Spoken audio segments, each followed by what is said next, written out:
Welcome to the Hazard Class Podcast. This is the podcast where I ask my stupid questions to some of the smartest people in and around the world of emergency services. My guest this week has spent a career working in public safety.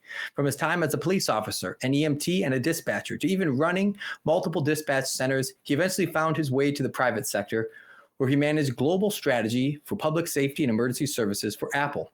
Most recently, he started his own business called Accelerant, a consulting practice focused in the public safety space. It's my pleasure to welcome to the show, Gary Oldham.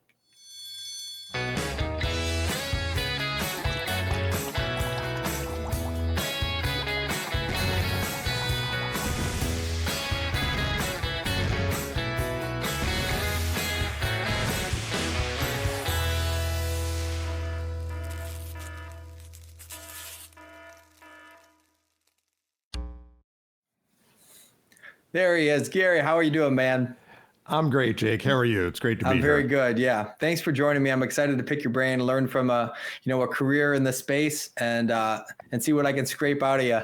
That's as is the point of this show. I always say that, it's a very selfish reason for me to have conversations with people I wouldn't have otherwise had a reason to. And you are definitely a person that very much qualifies in that thing. I'm sure I'm going to pick a lot of stuff out of your brain. That's great. And I don't know if I would have ever had a reason otherwise. I'm not probably high profile enough to get your ear.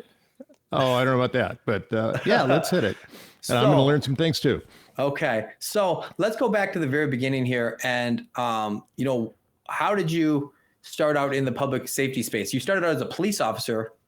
Well, before that, I was a police explorer. I mean, okay. I was eligible at 13. My dad worked for Pasadena PD as a jailer, and I became an explorer the day I became eligible at 13, and spent 10 hours a week riding in a patrol car in Pasadena for about 5 years, working the radio, writing reports, directing traffic, etc. The day I turned 18, I drove to every police agency in the San Gabriel Valley and dropped in an application or an interest card to be a police cadet. And when I got home from that fishing trip, San Marino PD had called and said, "Come on down for an interview." So that day I interviewed, and 2 days later I was working as a police cadet and became a reserve officer at 18, and frighteningly today a regular officer at 18 years old. Here, kid, here's your high school diploma, a badge, and a gun, and handcuffs. Go arrest people. Yeah. So a little scary. Was that a thing? Obviously, starting at 13, this was probably an interest of yours before that as well. For you to start that early, were you growing up kind of interested in law enforcement? Yeah, kind of. I mean, I was exposed to it through my father's work, and this will really date me, but back in the day, Pasadena PD was broadcasting not only on conventional police frequencies, but also still had AM radio transmitter. And you could modify, and we did a table radio to receive just outside the normal AM broadcast band. And so we had a police radio going in our house from far back as I can remember. And wow. Got into scanners and all that sort of thing, which probably started my tech orientation in public safety too. I was going to say that's kind of an interesting connection too. The fact that you're modifying a radio to listen to a police scanner, at that point. What do you remember about your early interest in law enforcement? I wanted to do something, and I've never lost this, that really made a difference in my community, in the world, whatever, and saw that as a way of doing it. And after doing it for a few years, kind of felt like I was swimming upstream and not making a lot of headway in changing the world. You can make a little difference here and there, but that's kind of started me down a path of getting burned out in law enforcement. But what were those resistances that you felt? Well, just that you're using an eyedropper to extract a drop of water out of the ocean, and it's not having a lot of real impact on a broader scale. Mm-hmm. And that's a very cynical view. And I got very cynical, which really, really caused me to burn out and change careers. But, it's like that old story about the kid throwing starfish back in the ocean saying, "You can't save them all." Yeah, but I saved that one. And that's an important little analogy to remember. But I was losing sight of it. And I started too young. I mean, I grew up when I was in high school. I didn't get invited to parties because people would see me in a patrol car every weekend. And my friends were cops. For the most part, I had some close friends, but I was too enmeshed in it too young and did not have a broader perspective on life and people and everything else. And so what was the catalyst to make you make the swap from working the streets to then working in dispatch? Well, as you've noted, I was really focused on becoming a police officer, achieved that, and that was as far as my career planning had taken me. So I was off for a bit out of injury I sustained in a training class, and just really started thinking about my outlook towards life and kind of an us and them. If you're a cop, you were us. If you were anybody else, you were them. And always looking to catch somebody doing something wrong. Very negative. If I had to go out to my car to get my checkbook, I'll date myself again, I had to make sure I had a gun on me. And that's just not a way to live. So I said, I need to leave. And I did. And I had no plan. So I took a job with Pasadena PD as a dispatcher while I figured out what I was going to be when I grow up, which I'm still working on. And I was really, really good at it and got exposed more to the fire side. Then they were doing PD, fire. Pasadena at the time had a third service EMS provider, and got me exposed to the fire side of things. And that's where I gravitated. And people waving at you with all five fingers in a very different environment. Yeah. For better or worse, I mean, coming from the fire side, we do definitely win the battle of the public trust. I mean, yeah, it is a benefit. I'll say, though, one thing I'll say, I work in the city now, and it's a very different vibe interfacing with the public a lot of the times as it is from working in the suburbs where I used to work. For whatever reason, I remember being shocked the first time we were out shopping for groceries or something during the day, and we got like cussed out by a civilian. I was like, what's happening? We're supposed to be the good guys. We're supposed to all be friends here. What's going on? And you're in the suburbs. I mean, you can barely buy yourself a sandwich without someone trying to buy it for you. And now you go to the city, and it was a very different vibe. It was very strange. I can't really quite account a decade later for why it is that way. And people don't get the whole idea of why you're grocery shopping on duty, right? And they don't even understand you're there for 24 at least hours. Yeah. You theoretically get paid to sleep. Yeah. From theoretically which you might jump out of bed and yeah, exactly. I remember we've been called out by I'm buying that food for you. I'm like, I mean, I guess technically your tax dollars are paying my salary, which my own salary is buying this food right now. But I don't know why this is so confrontational. I know. But for the most part, like, that is a small complaint in the grand scheme. The fire service does get a very, we'll have one of the highest, satisfactions of careers based off of the way that the public treats us, which is we're very fortunate for. Absolutely. And so you work in dispatching here for a few years at one place, a few years at another place, and eventually kind of rise through the ranks. And now you're managing a dispatch center. Yeah, I'd gone from Pasadena to Glendale Fire, which was at the time part of Verdugo Fire Dispatch. They were doing Burbank, Glendale, and Pasadena. Now there's 9 or 11 cities out of there. But I left and went to Orange County Fire in Southern California as chief of fire communications, and that was a wonderful department, and got exposed to so many things there.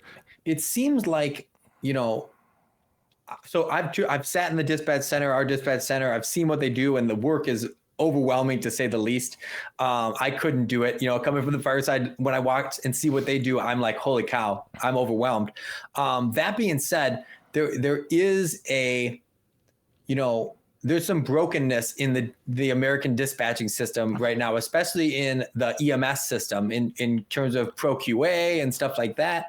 What were some of I assume you predated pro QA, and then it probably came in after you were in dispatching. What were some of the challenges prior versus after? I mean, there's a ton of them, and a lot of it depends on the department's EMS policies. Some agencies, you treat everything as a priority one. Everybody's going lights and siren. There's an engine company at every medical call. Then there's everybody gets transported. Nobody gets transported. Is it a transport agency or non-transport agency? There's a ton of those challenges. And without screening, you were so often dispatching to basically unknown circumstances. There were various phrases among the public. There's people, system abusers, who know the magic words are chest pain. If you say chest pain, we're coming. Yeah. No matter what. If you say, it's 3 a.m. and I stubbed my toe, even without policies, you're going to try and talk them out of it, and may or may not succeed, but you use the magic words and we're coming. And that's tying up resources and not doing anybody any service. There's a whole, we can have a much larger discussion on the American healthcare system and insurance and cost and expenses, and people who don't call 911 because they don't want to get hit with a big ambulance bill and are suffering as a result. Things like ProQA or tiered dispatching, where you send different levels of resources based on the symptoms presented, is an improvement. Something like ProQA helps, and it keeps it clean. There's certain liability protections there going through all the steps. But as you know, every call is different. No call is what you were taught in the academy. There's always variations, and there's always room for human judgment. And you're going to be wrong sometimes. But you're also going to be wrong sometimes following every step absolutely spot on with ProQA. And that's not a criticism of ProQA. Just you can't have an absolutely rigid structure that's going to fit every circumstance that arises. How does a dispatching system, like I've talked to the head of our communications, because I'm on a committee that deals with our dispatching, and overall the feeling is like we are pretty much handcuffed to ProQA forever because of the sake of liability, right? It's like we can't go back to quote unquote qualified dispatchers like we used to have, because now the litigation, everything's too litigious. And, God forbid we have a fully qualified dispatcher make a normal and standard human error and someone sues us. It's better off to have, better off in giant air quotes. It's better off to have a system that very consistently doesn't work than something that's, plus and minus based off of, human error. But how do we combat that? Is there a solution, or is the litigious era that we're in just going to be the death of dispatching? I think it's going to be it's a factor in so many aspects of life, right? Not just dispatching, but I think we're seeing agencies get a little more forward thinking and having different layers of options where you can take a caller who's dealing with perhaps a low acuity call and pass it off to a nurse practitioner or something, either in the dispatch center or off site, for some additional screening, maybe some guidance about other resources besides 911. Some agencies now are dispatching rideshare to people who have absolute low acuity calls, and the risk is minimal. But even somebody presenting an ER with ambiguous symptoms can get through triage, get through a lot of things, and they've got a pulmonary embolism, which was just written off as, they're just anxious, third time they've been here this month, no big deal. And they have an actual very serious medical condition. And trying to do that over the phone is even worse. When you're looking somebody in the eye, as an experienced medical practitioner, you can start picking up signs that are giving you a little concern beyond the vitals or whatever, don't treat the monitor, treat the patient, kind of things. That's orders of magnitude more difficult over the phone. Oh yeah, and if you have any sort of communication barrier, it's amplified. Yeah, and that's one of the reasons that I think that people that are honest give dispatch a lot of leeway, because it is an incredibly difficult job to do. But over and over again, we see, a misuse of the 911 system, and ultimately it's the people that are, not that it's their fault, because a lot of them just don't understand what the system would be. They don't have a primary care doctor, whatever the thing might be that causes them to abuse the 911 system. That's no fault of their own necessarily. For whatever reason, it seems to fall back on dispatch because they're the first point of contact. And that, part of me, feels bad about that, because, they're just taking the call that's coming to them. It's not their fault. And like any profession, you've got some great dispatchers and you've got some not so good. In any system, because they're humans, right? You've got great firefighters in your department. You've got others that you just as soon not be sharing a hose line with. Yeah, absolutely. So what did your time working in dispatch, managing dispatch, even working in actual response prior, do to inform your, vision for public safety as you moved into the private sector? That the private sector needs to be solving actual problems and challenges and needs of first responders and not coming up with some sexy, shiny object and then trying to make people buy it and we'll figure out what it's for later. There's an awful lot of that. And some of these shiny objects are compelling. They're fascinating. They're really cool that somebody's managed to build this thing or think of this thing. But if it's not actually solving a problem, it has no place there. Maybe it's something you keep working on and do something more meaningful with it. But let's make a difference. Let's do things that really make first responders' jobs easier, better, safer, faster, whatever it may be. And sometimes that's a really big deal. And sometimes it's dealing with a pretty but simple problem, but it's one you're encountering all the time during the course of your shift. You know, they even talk about fire station alerting or something. There's got to be better ways than spiking your heart rate in the middle of the night. And yeah, I mean, and it seems like they're emerging. They're starting to emerge, right? Yeah. When I first started in the fire service, it was like full station lights. Like as soon as the call came out, it's like you just about panic yourself into a thing. Now it's like we still don't have step gradual tones and stuff, but it's much better, the red lights and stuff, than it ever was in the past. It is. But you're in a big house, you got a truck company, 2 engines, a medic unit, and a battalion chief. Does everybody need to wake up for the medic going to the 3 a.m. stub tow? Probably not. No, yeah. And I think as health and wellness becomes more and more towards the forefront of public safety, we make some of those decisions from a better place, right? Like it's like, we need to do this for the sake of health and wellness, not just for the sake of convenience or something like that. And then it seems to get a little bit more tailwind to get some of these problems solved. Absolutely, and I'm so glad that's become a bigger and bigger focus. You know, there's a lot of focus within the International Association of Fire Chiefs. The International Association of Chiefs of Police has a separate standalone wellness conference every year, and we've got to start making some progress there. The job's inherently dangerous. The job inherently takes an emotional toll. We've got to come up with better ways to take care of our people, besides the freaking critical incident stress debriefing that adds to the trauma. For sure.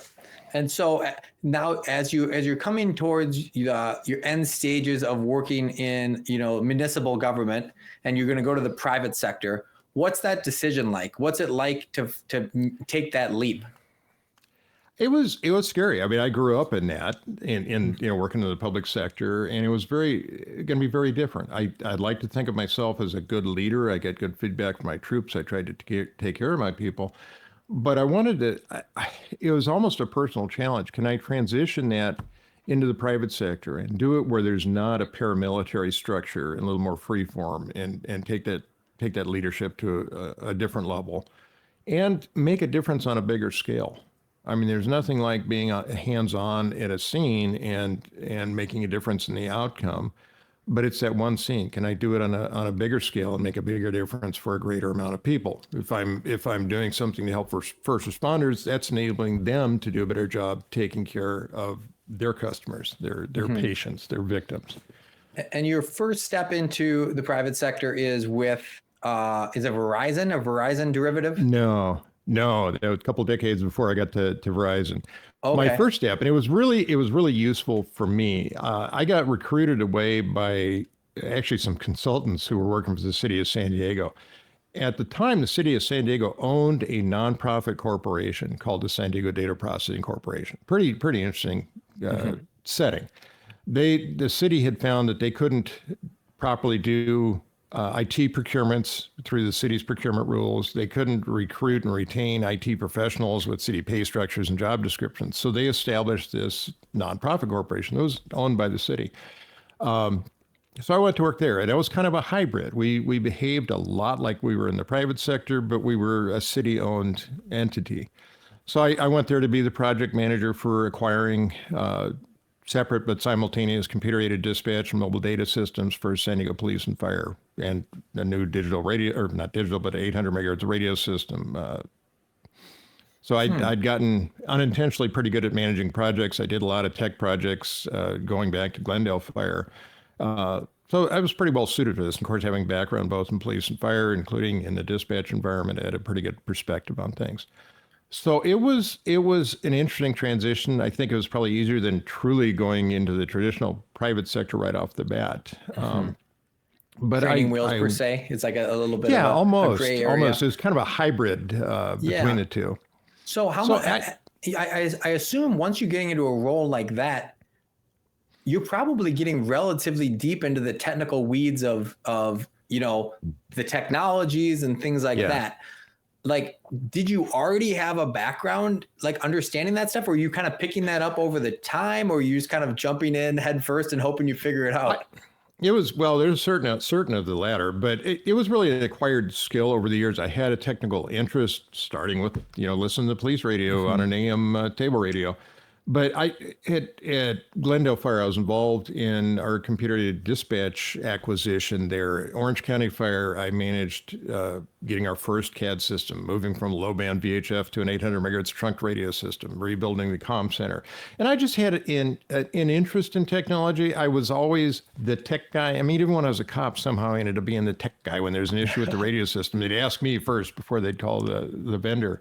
So I spent time learning. I was really self-taught. I would take some specialty courses and things, but it's not like I have a degree in electrical engineering or computer science or anything like that. So I had to be fairly hands-on in a lot of my roles. So I was learning that stuff. I also was learning working with vendors and that they're not always as forthright as one might desire, shall we say.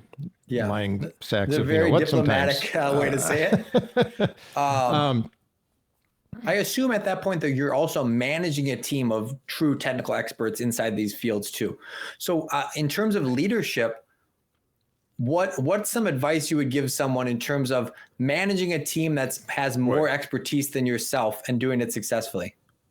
And well, to me, and that's the dream, right? You always want to have smarter people than yourself working for you. And for me, that's not hard. But I don't want to say know enough to be dangerous, because that's really not a good thing. But I know your limitations is perhaps a better way to say it. I'm not going to sit there with a computer programmer and say, write your code this way. But we're going to sit down and have clear expectations of what the outcome needs to be. And then I need to get out of the way and let them do their job and be there if they need some help or backup, but not micromanage. Let's all agree on the end state we want to see. And you tell me how to best get there. Let's talk about if you need more resources, you need this or that. Let's work to get that. But understand their skill set, their limitations, their needs, and support that. I really believe in the inverted pyramid org chart, where the manager's at the bottom supporting all the work that's getting done up the funnel. And that has been a through line of all the people in leadership roles that I've talked to thus far in this podcast. It has been the best managers understand the idea that they're a support person to the people that are doing the work, right? 100%. And it's been amazing how that's become such a through line between all these leaders in different various sectors I've talked to, that they just keep hammering down this idea that like a great manager is actually, almost functions as, a subordinate to lead from behind and allow them to take the center stage, I absolutely. And they get the credit. They did the work. They should get the credit. I will always share the credit. Yet I'm going to be the guy who has to make the hard decisions sometimes. Sure. When we hit budget constraints or something goes bad, I own that, right? And we're going to learn from it. We're all going to learn from it and do better next time. But that's on me.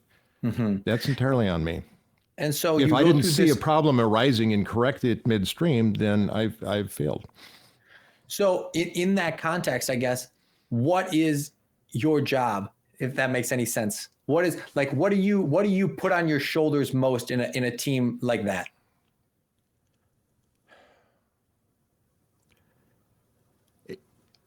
Trying to achieve the balance of knowing enough about what's going on to be conversant in it and up to speed and maybe able to help spot problems that are forthcoming or upcoming, but not getting in the way. To me, the most critical, if you look at a project management book, they're going to say your mission is to manage the schedule, manage the budget. And yes, that's all true. But in my mind, the most important role a project manager has, and you can extend that to being a leader of a technical group, is managing expectations. And usually that's the end user or the customer expectations you need to manage. Sometimes it's your staff too. but manage those realistic expectations. You can't hit a moving target except by luck. So you've got to constrain those expectations of the customer so you have a consistent end result you're trying to achieve. Sometimes things do change. New factors come in that have to be addressed, but then you get everybody, ensure that everybody's on the same page, and there's often an impact to something when you have to make that change. It may be the schedule, it may be the budget, whatever it is, but have everybody consistently on that same page. And I'm not a fan of meetings for the sake of meetings, but you need to communicate frequently enough that everybody stays on that same page and that there are no surprises unless they're completely externally derived. And I think that's super important. And that's whether you're working on a project or a business unit. How do you know when someone's not a team player? There's a lot of ways that can manifest itself. Usually you can spot at some point that their agenda is not the group's agenda. They're instead trying to do something else, whether that's prepare themselves for promotion or take credit that perhaps they don't deserve. I'd like to think people working for me know they're going to get credit for what they've done, but sometimes people will want to take the credit of others. And I've had bosses take credit for work I've done, and I've vowed never to let that happen. But that's often easiest, and sometimes they're very subtle signs. How even down to body language. How somebody sits in a meeting that they're shut out, going, no, I'll sit here, but I'm not going to do it that way. And when I spot that, let's talk. I want to talk to that person and try and understand where they're coming from. Maybe they've got a legitimate concern or a gripe, or hell, if they want to achieve promoting or something, I'll help them do that. But the best way to do that is to execute what we're working on now in a really good fashion, not to go out and do your own thing. In terms of team dynamics, where is the perfect balance between technical skill and cooperation? In terms of, like, would you rather have someone that's a great teammate or someone that's technically skilled? I've flip-flopped on this over the years, and I don't know that there's an always direct answer. Let's talk about Steve Jobs for a second. Nobody would want that guy working for him. He was egotistical. He was brash. He was incredibly brilliant. Apple wouldn't be where it's at if Steve hadn't created it and taken it to where it was. But would I want him working for me? I don't know. Maybe as an individual contributor sitting in a room coming up with brilliant ideas, but interacting with colleagues and staff, probably not. So I think a lot of it is identifying an individual's talents and traits and finding the best way to use them. And it may not be in their current role. And I'm not doing corporate speak for, booting them out. But if this person has some brilliant ideas or brilliant skills, let's find a way to take advantage of them that they're going to get something out of, and the company, organization, fire department is going to benefit from.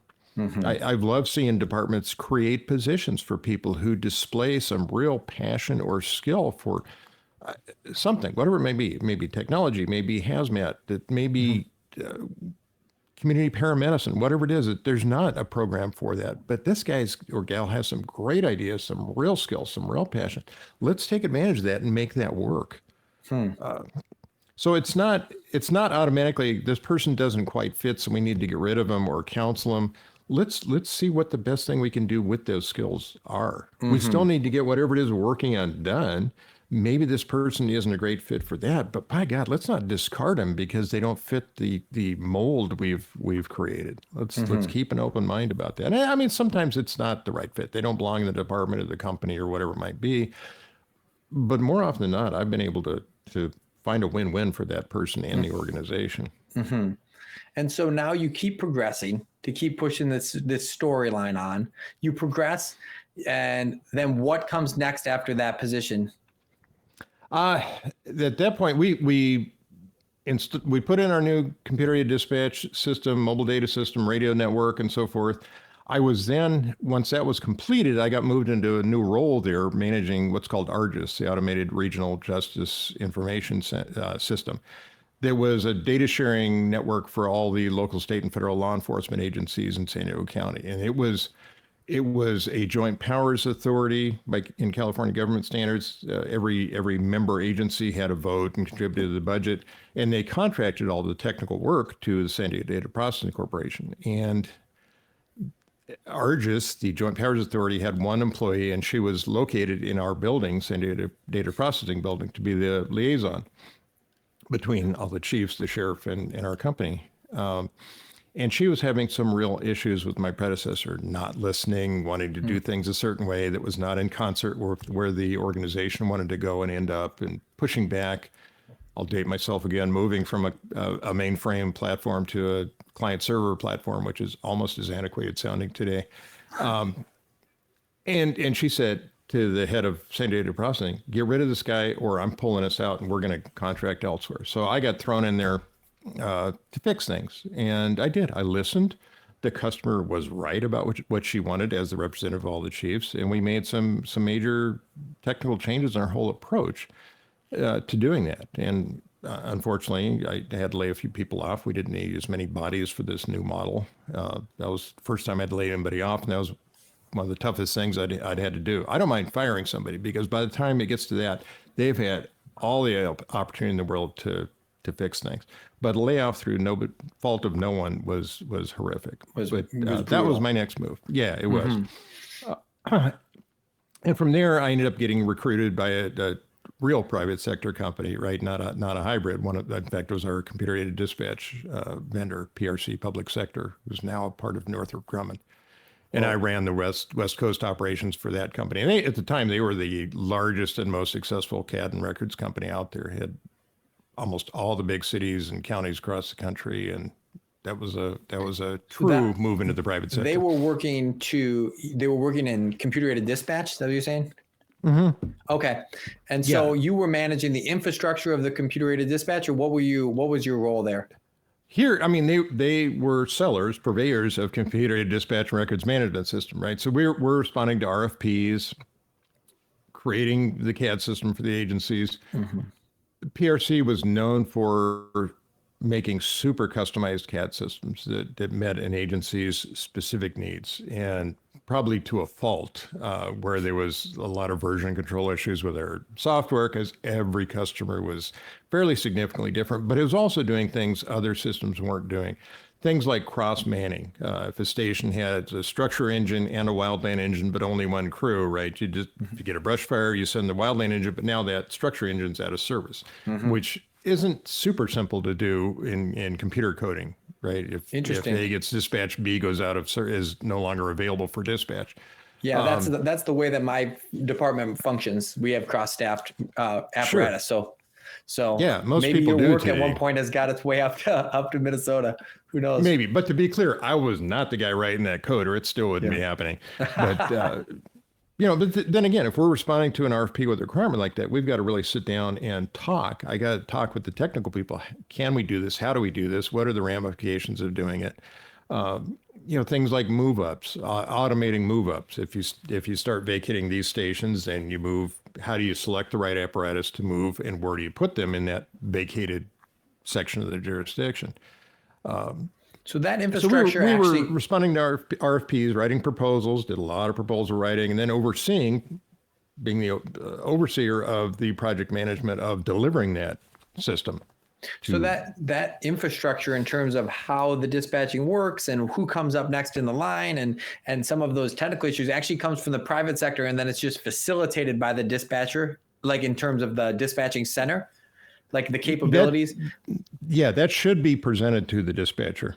Interesting. Automatically. So, okay, you've got these units committed on a structure fire, so you've got a hole in the city, so we recommend moving engine 14 to engine station 7. Dispatcher can and should be able to override that. They may say, oh, yeah, these guys I can tell they're about to clear the scene. I'm going to hold off for a minute. Or check with the BC. Do you expect to be out there for an extended period of time, or the incident commander, and override that. But just like any tool for a first responder in the field, the technology should be making the job easier for the dispatcher. And it's computer-aided dispatch. That means helping you. It doesn't mean doing it for you. Yeah. It's supposed to be assistance. And so from there, are we at Verizon? No, not yet. I'm going to leave everywhere. Things. I can't hold a job, man.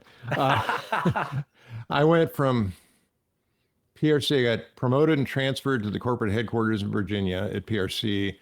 I think next, and then we had a bunch of layoffs, which is disturbingly common in the private sector. I think I went to Lucent Public Safety Systems from there. No, I went to Rockwell Collins. Rockwell Collins really was the main thrust behind the GPS system, right? They launched the NavSat satellites, and I was really blown away by what GPS could do and the possibilities for it. So I was there for a year. They shut down their new business unit that I was a part of. I went to Lucent Public Safety Systems, Lucent, aka Bell Labs, and all that. Was doing computer dispatch records management. Worked there for a while till they shut down. Oh man, I'd probably leave things out. I went to a variety of tech companies in the private sector. Did some consulting for a while for a consulting company. The Verizon thing was actually first a company called Telligis, small startup out of Orange County, California, doing vehicle telematics, which I'd never heard of, but they came to me, recruiting me pretty hard.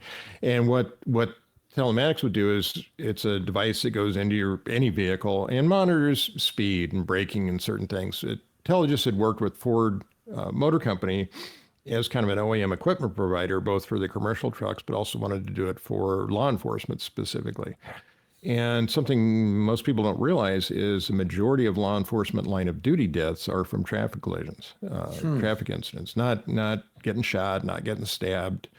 And a lot of them are self-induced. There's single vehicle collisions, middle of the night, sometimes going on a hot call or something, but not wearing a damn seatbelt, driving in a way that's not consistent with either your vehicle capabilities, road conditions, frankly, your tiredness level, and they'll wrap around a tree. And until they don't answer the radio, nobody's even aware the crash has occurred. And I mean, Lord knows I was guilty of it when I was a cop driver. You're going too fast. You're taking imprudent risks. So tons of crashes, a lot of pursuit crashes. So this was designed, and Ford really exposed a lot of additional information. Some things you'd probably never use, but body lean and yaw and all kinds of things. Lights and siren are activated. And ideally, this would be used as a training and coaching tool. And our best customer in Snohomish County, Washington, really did it with that. It was not a punitive tool, but really coaching and rewarding safe driving behaviors. And they cut their liability costs from almost $2 million a year to zero, and had no deputy injuries, no civilian injuries after they implemented this, because they did it right. They coached, they encouraged, they didn't whip people for driving too fast, but would sit down and say, hey, slow it down. And a whole awareness program. There's a program called Below 100 that I'm an instructor for that tries to bring law enforcement annual deaths down to fewer than 100. And they teach just wear your belt, your seatbelt, wear your vest. That's both your body armor vest, but also a reflective vest if you're on the roadside.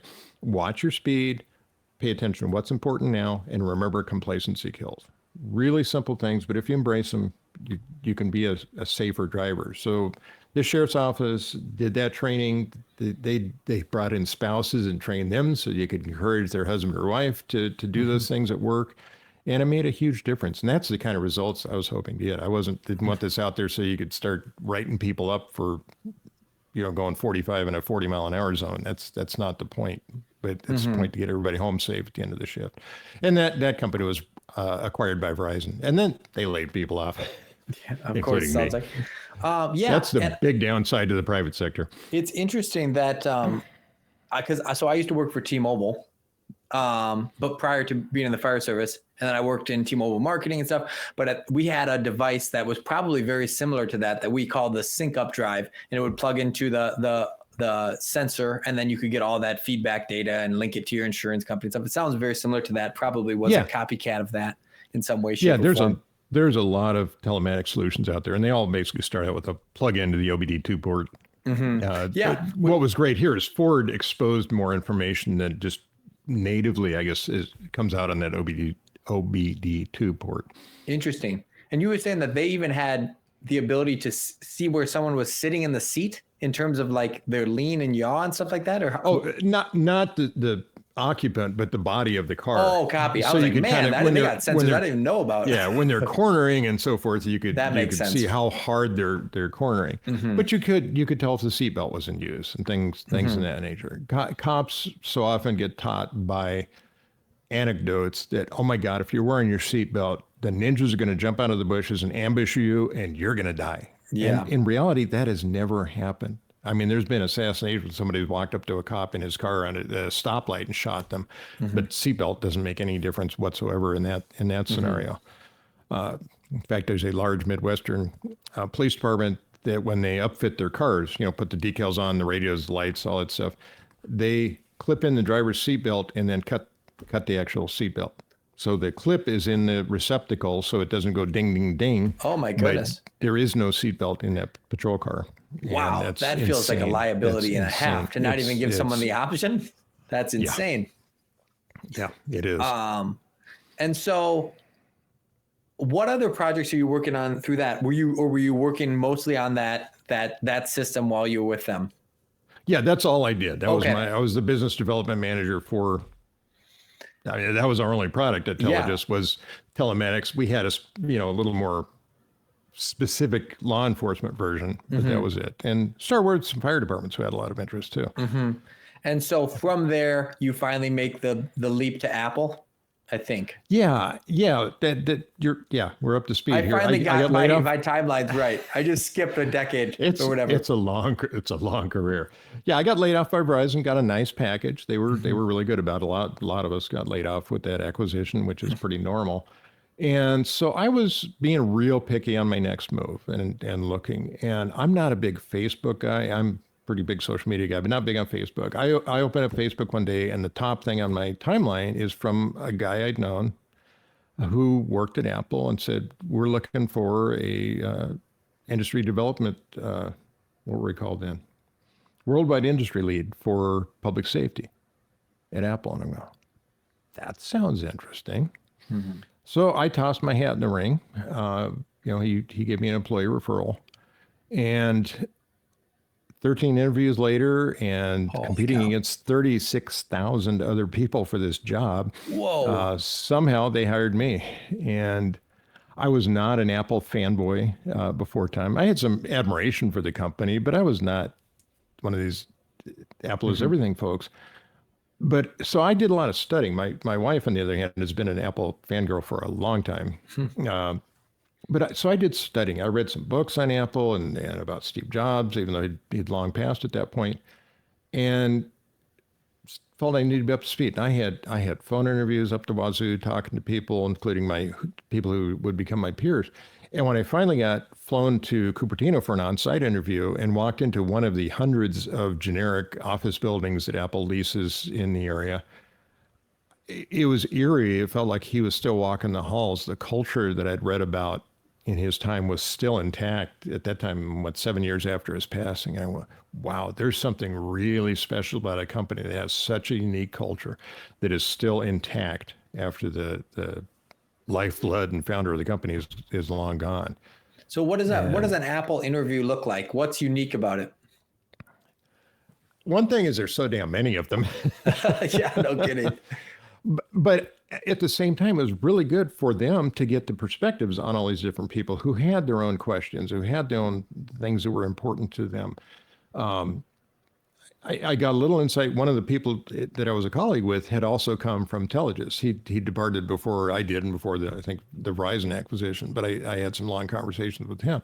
But they really want, as much as anything, to make sure you're going to be a cultural fit for that company, because the culture is so different than anywhere else I've seen. There is a legitimate passion about doing the right thing at all times, delivering for the customer, making sure there's a great customer experience.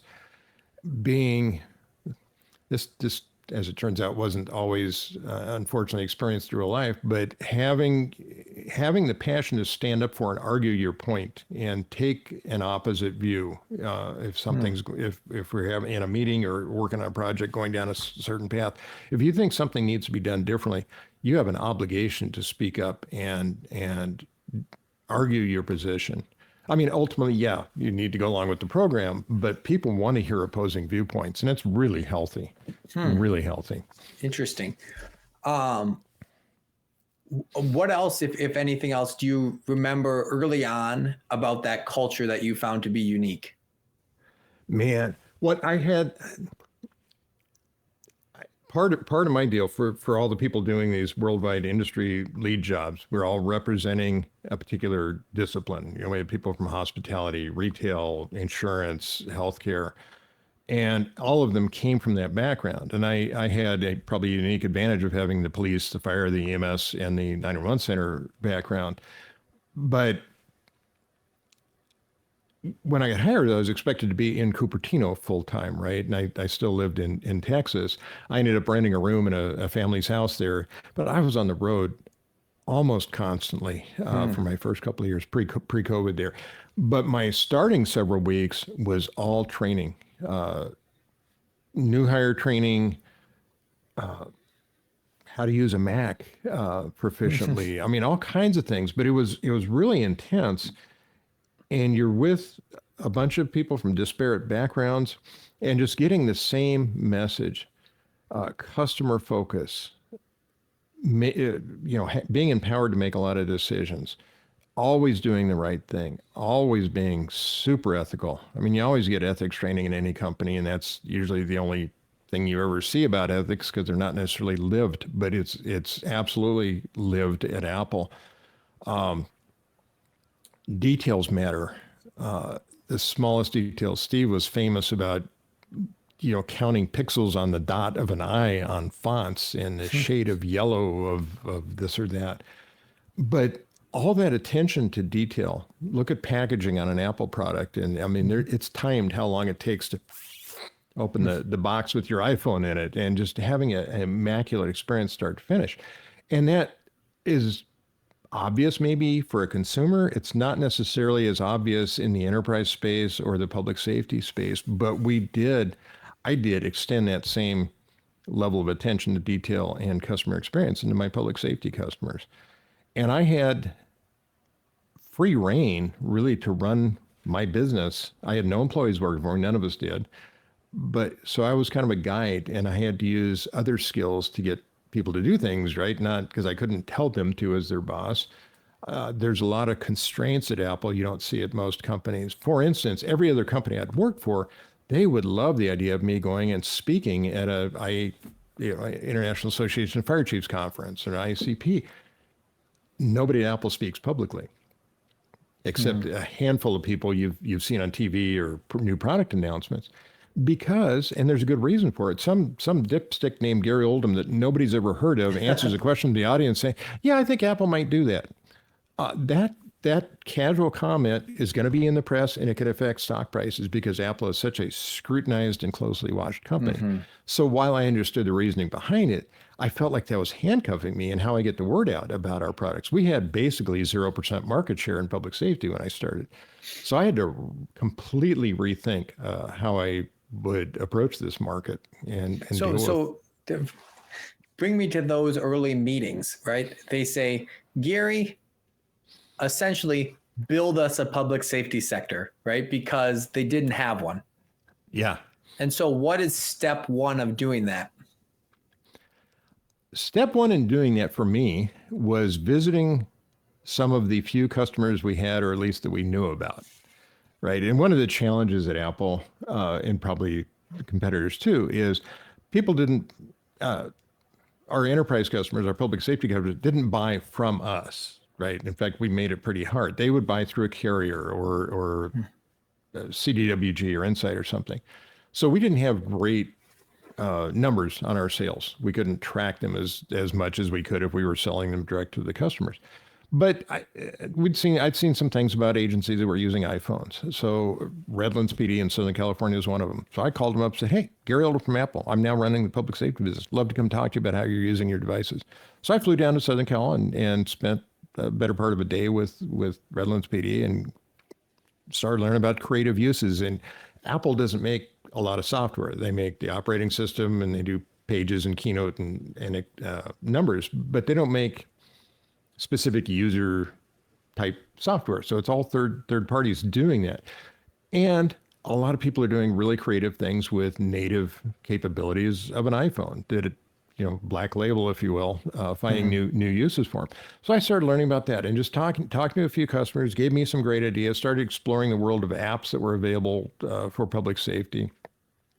and started piecing that together and put together keynote decks on use cases for public safety, and started having gatherings. We'd go out and invite agencies in, and let's share and talk about what the future might look like. Apple has a beautiful executive briefing center at Apple Park that is a real experience to attend, and we would hold briefings there, invite agencies in from around the world, and have conversations. And I have a philosophy that I think of as the Zen of selling, and it's selling by not selling. You educate, you inform, you inspire, but you don't say, "Hey, mister, want to buy an iPhone?"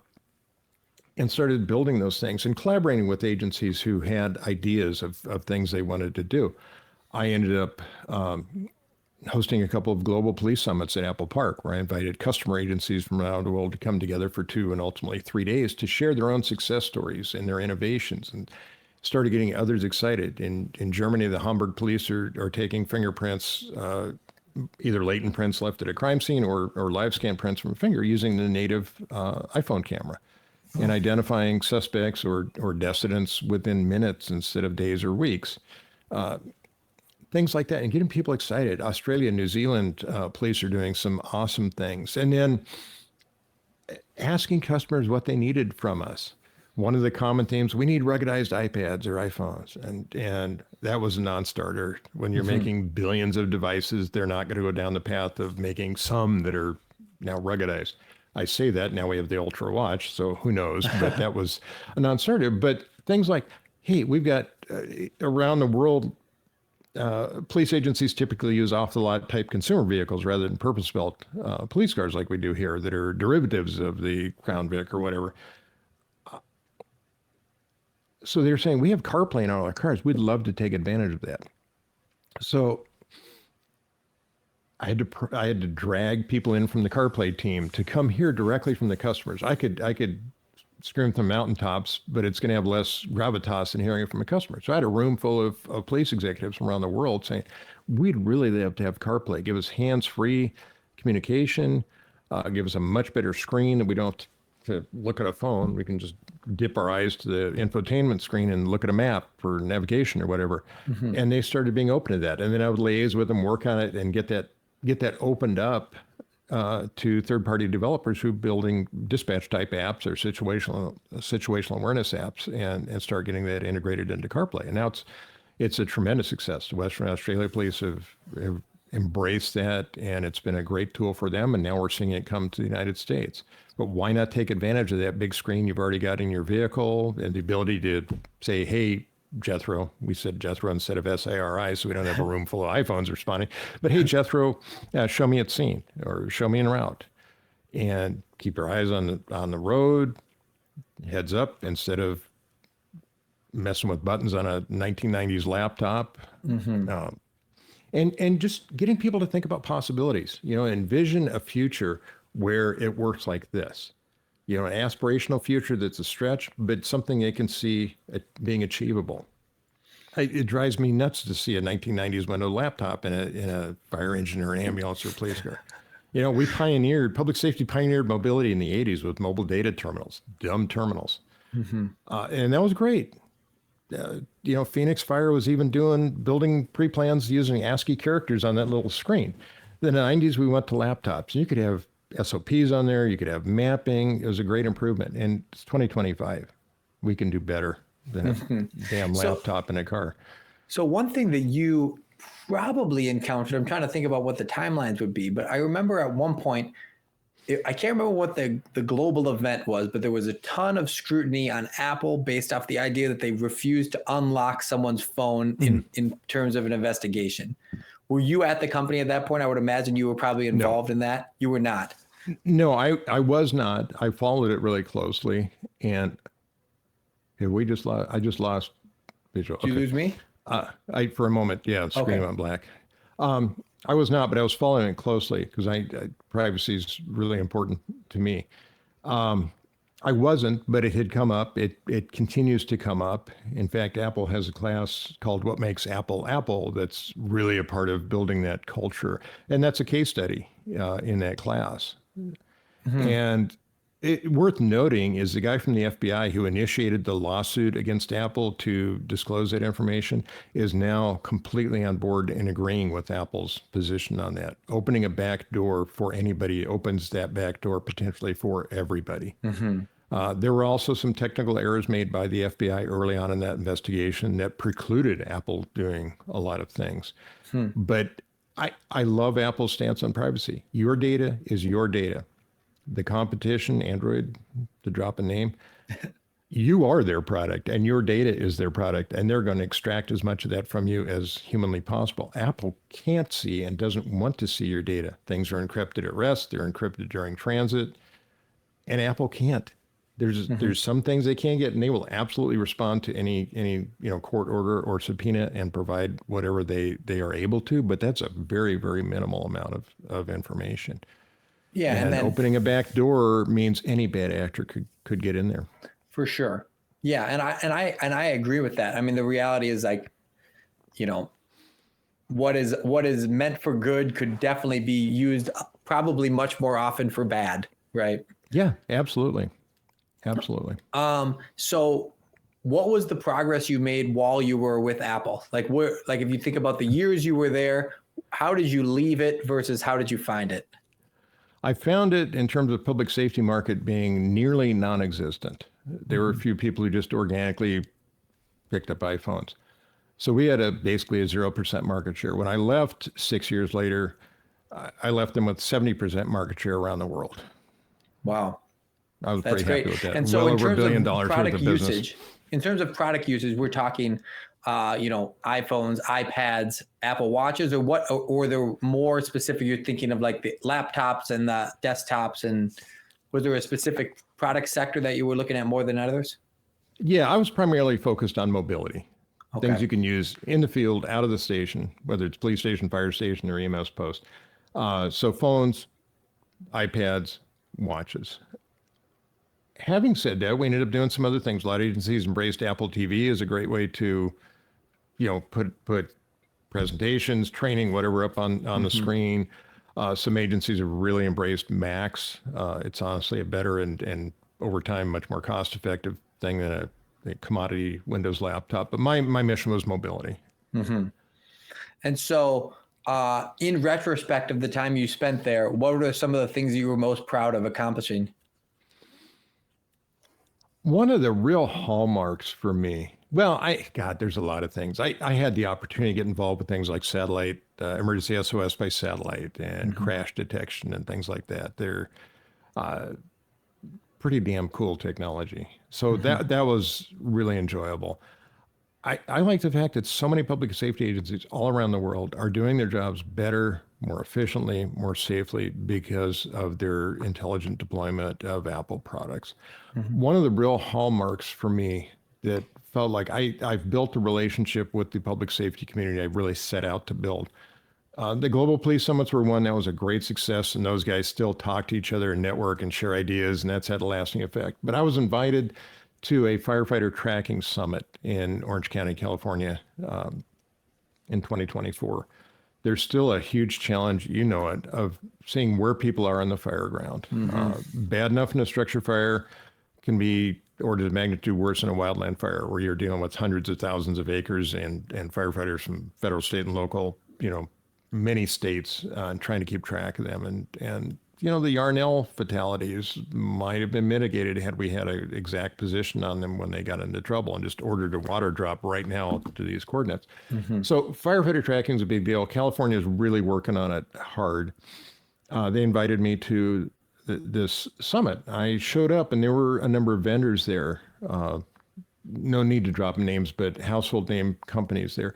And they were all asked to pay a small fee to come to this thing. They had little tabletop booths set up in another room, and some of them had speaking engagements in this 1 day summit. Actually, it's 2 days, but duplicate agendas.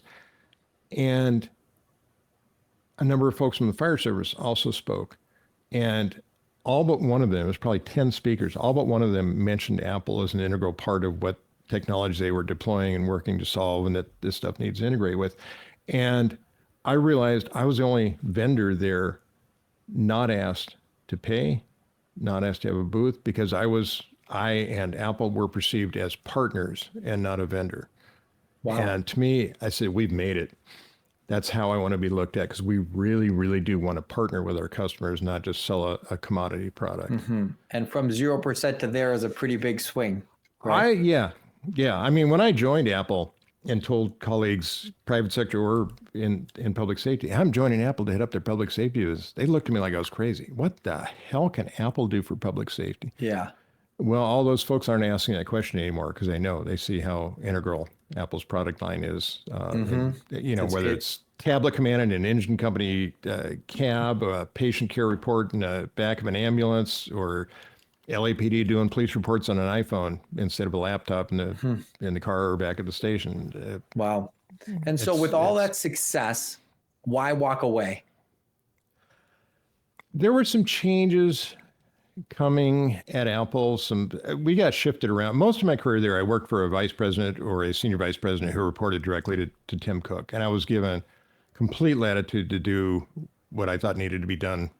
And apparently it worked, since we went from 0 to 70% market share. Mm-hmm. But there was always government, public sector was always a little odd duck for Apple. It wasn't necessarily a market segment they were completely comfortable with, like education, which has always been a passion. So in my last organizational shift, I went to work for a manager who had no background in public safety, who was hired during COVID and didn't have the benefit of the cultural immersion when started. And she wanted to take an approach where we were going to let the carriers and channel partners do all the work for selling our products. They've always been the ones to execute, to take the order in and provide the product, but they've never driven the demand. I was being asked not to spend time with customers, and that's absolutely counterproductive. I need that feedback on an ongoing basis. And the carriers want to light up subscriptions, right? They want to sell 500 new lines on Verizon or T-Mobile or AT&T, whatever. Mm-hmm. And that's their business model. They don't give a crap what device you're using on their network, as long as you're using their network. And that's fair. That's their business model. That's not a criticism. But they're not incentivized at all to push an iPhone versus a Samsung or a Motorola or whatever. And then the channel partners, like the CDWGs and Insights of the world, their business model is to fulfill purchase orders. They do that really well. They'll respond to RFPs, but they're not out there knocking on doors and trying to generate business for Apple. That's not their business model either. And that's going to be an unsuccessful model. And not spending time with customers and abdicating our responsibility to drive demand and support our customers was not something I felt comfortable doing. So yeah. And so then, you probably had 1,000 options for another place to go work, but instead you say, I'm going to do my own thing. Yeah, it kind of came to that, and I had some help in making that decision. I'll get to it in a minute. But I had some offers, I had some interest, and nothing was getting me excited. And I'll admit, I was spoiled by Apple. Being able to do things at a scale like that around the world was incredible with an amazing company. So I just wasn't getting excited by anything. And finally, my wife smacked me upside the head and said, look, stupid. People have been coming to you for advice for years. They want to know how you've been successful. Do that. Be a consultant. Don't constrain yourself to one company. Put that out there. Everybody wants to know how we went from 0 to 70% in 6 years and how we did it, because it's pretty non-traditional, not doing the speaking engagements, never doing any advertising, public safety specific advertising, all those things. But there is a better way. And everybody selling into public safety could be doing better than they are. And people that want to break into the market, you got to do messaging right. So you decide to start your own consulting practice. And so how long have you been doing that? How's it been going? What kind of stuff are you working on without getting too in the specifics? Yeah. I know you can't. Let's see. I kicked it off really late January, early February of this year. Okay. There was a lot of pre-work involved, getting the website built, and I won't even tell you about how painful that process was. And I've never done this before. My wife, being more ambitious or talented or something than me, she's all those things, has owned her own business before. So she was way more comfortable with that. I've always gotten a paycheck from somebody. But got it kicked off, and got my first client within 2 weeks from overseas. It was pretty cool. Wonderful customer. But to oversimplify, but accurately, I'm out here to help companies succeed in the public safety market. That means solving problems like we started off with, solving real world problems, making things better, faster, easier for public safety. But how you do that and how you do that without necessarily having to spend a lot of money, but better ways to do it than the traditional ones we're seeing. I don't care. Well, I definitely don't want to mention names here, but the household name public safety companies, especially in tech that we're all used to, they could be doing better than they're doing. I see off-base messaging all the time from everybody. You got to speak to the audience and meet them where they are. Don't use the wrong terms for things. And it's as simple as some places it's a firehouse, some places it's a fire station. Mm-hmm. Some places for the cops it's a precinct, other places it's a division. Use the right language, send the right message that resonates, solve a problem, meet people where they are, collaborate, listen more than you talk. The zen of selling, sell by not selling. Mm-hmm. Trade shows are a horrible money suck for companies, and most of them don't do it right. So I'm out here to help companies grow their public safety business, enter the public safety business, helping startups. So often startups have an idea that's not quite right. We need to tweak it to make sure it's solving a problem, or how you navigate the government procurement process.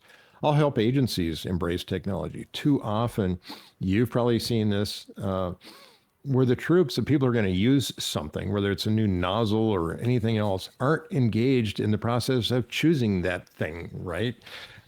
And if you force something down somebody's throat, even if it really is a good idea, it's not embraced or accepted. Mm-hmm. People resist change that they don't have any say in. One of my friends is a sergeant with the Western Australia Police. He was involved in all their tech projects, including CarPlay. He says about their software deployment very accurately, built by coppers for coppers. Mm-hmm. They didn't sit down and write the code, but street cops were involved with their vendor in designing the software and how the screens look and everything else. And as a result, people love it. The end users love it because they were involved and had a say, or at least one of the representatives, or many of the representatives have a say. Got to listen to the customer, meet their needs. Don't make them change to adopt your thing, whatever you're trying to sell. In terms of inspire. Being successful in the public safety space, or probably just about any space, there's two problems, and I want to see your thoughts on both of them. One is identifying the problem, and the other one is making a solution that's realistic and, achievable. Like, what's your advice for honing in on that problem? Like from the idea of a 10,000 foot view to like the microscopic, how to exactly identify the problem. And then on the flip side, solving that problem, how do you do the same thing? And and maybe I'm wrong in my thought process, but I feel like you start really broadly and you really taper it down to something very microscopic towards the end. Like, yeah. What's the component that makes that successful? And I think there's a lot of this as you're going. Sometimes you have to expand a little bit more and contract a little bit more before you really get down to the nitty gritty. I think you need a group of people in the room, maybe a person or two you may not like because they're abrasive, because they always have a cantankerous opinion, and sit down and really talk about it and push back at ideas and make people support or substantiate where they're coming from. Because if you're right about something, you can do that. And sometimes a little painful getting there. I've gone through it myself. But what is really that problem? If you say it's XYZ, push back, saying, is that really where it starts? Or is it a part of a bigger problem that really starts over here? Or maybe it's down here. And get those disparate opinions in the room, knock down, drag them out, fight, argue about it, because you're all trying to solve the same problem. And you can't just do it with one person. I may have great ideas. You may have great ideas, but there are other ideas. Ones you have, I have, aren't the only ones out there. And sometimes they come from the most unlikely places. Don't be afraid to expand the horizon of that group you're bringing in. If you're bringing in a group of firefighters to talk about something, maybe you want somebody from dispatch. Maybe you want somebody from EMS or the receiving hospitals in there too. Get some other perspective, because something you're doing to solve this may be creating a whole new problem or challenge over here. So get those disparate opinions and get people who care about it. And they may think it's a horrible idea. And that's sometimes you want that in there. You want those naysayers so you can overcome that and get around that. And then you once you narrow it down, now you start looking at solutions, and you want some people in the room who don't feel constrained by boxes, or we've always done it that way. And every human, I'm certainly included, has that bias. But you want to have some people who can expand beyond that. Just because we've always solved this problem with a hammer, maybe we try a screwdriver on this Phillips screw this time. Yeah, that's a very high level answer, but it's, there's so many potential problems you're trying to identify and solve. There's not a magic formula, but I think getting disparate opinions together is super healthy, and it needs to be a safe place, where you're not going to get disciplined because you argued with the chief about the best way to do whatever it is. You want to welcome those and embrace those. Yeah, we did a lot of that at Alpine. It was super healthy.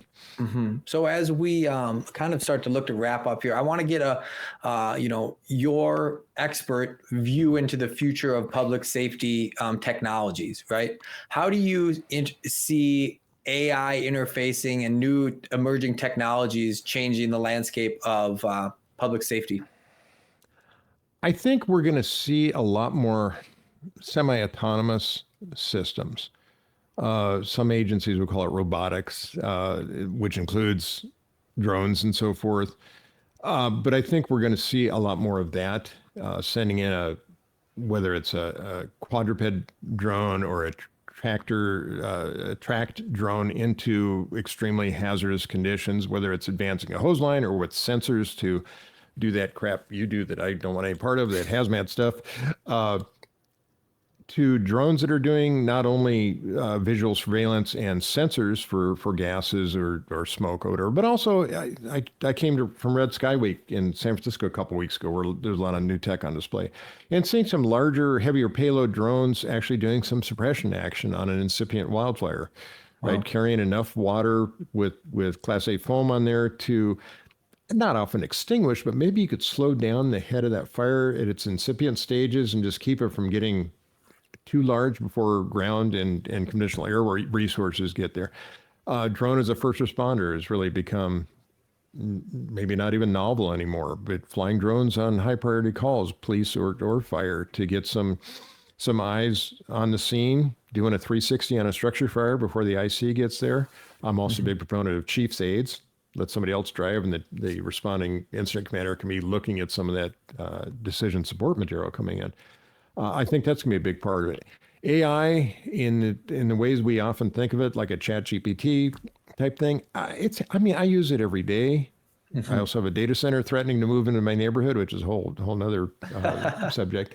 But it's not going to be a panacea. It's not going to replace humans in the public safety world right away. Robotics may help. I don't see it as a threat. If we can send a robot into an extraordinarily hazardous environment instead of a human, I don't think that's a bad thing. But AI can help with decisions. It can help with research. We're still at a point where it hallucinates sometimes, and you can't say with certainty that every piece of data you're getting back is legitimate or valid. So it's got to be double checked. One of the big companies doing patient care reporting, great company, I love them. We worked with them in Apple and sent some of their folks to one of our design labs, where brilliant consulting engineers work with app developers to make really fine apps. But they're doing using the camera on an iPad to scan barcodes on medication labels in a patient's house. You're not taking the shoebox full of meds and writing everything down. You can just do a quick scan of everything. They're using Siri for patient care updates. Okay, BP is 120/80, time stamping it, all that. And that's all awesome. And then they're using AI to do a first draft of the patient care narrative, right? From time of dispatch to drop off at the hospital. And that's great, as long as we have a human read it. That's one of my big concerns, because you could have an error in there from AI that induces a medication error later, all kinds of potential risk. So you've got to have the responsibility of having a human edit that and read it and make sure it's correct. It's still a huge time saver. You can do a good edit in a couple, or review and edit in a couple minutes instead of the 15 minutes it takes you to write it out.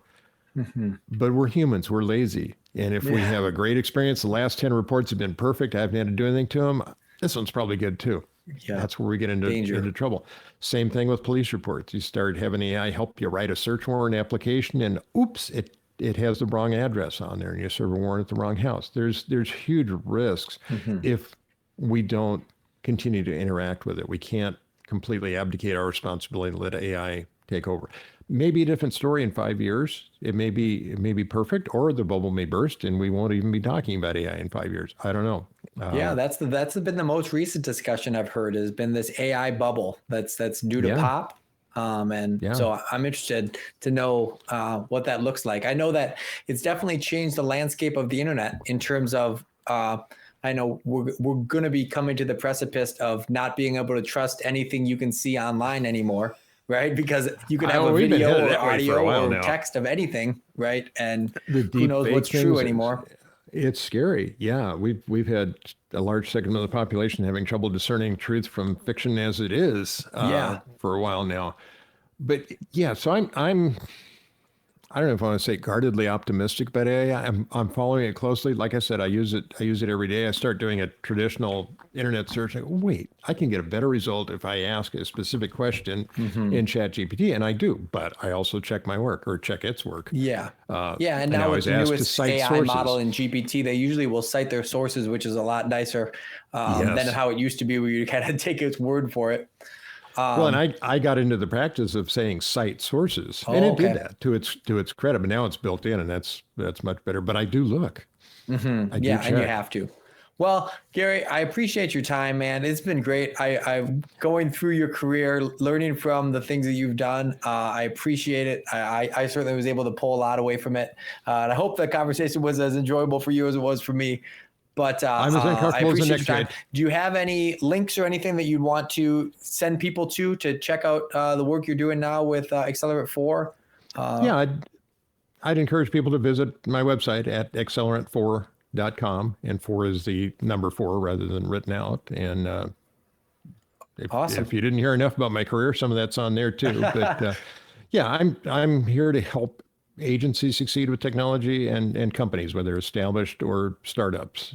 Awesome. You can do better. Don't be afraid of success. It's a little scary. You might do things differently than what you're used to, but clearly what we were doing at Apple worked. Awesome. And I can help achieve success for your company. I appreciate the expertise, and I appreciate the conversation. Thanks again for coming on. Have a great day, Eddie. Thank you, Jake.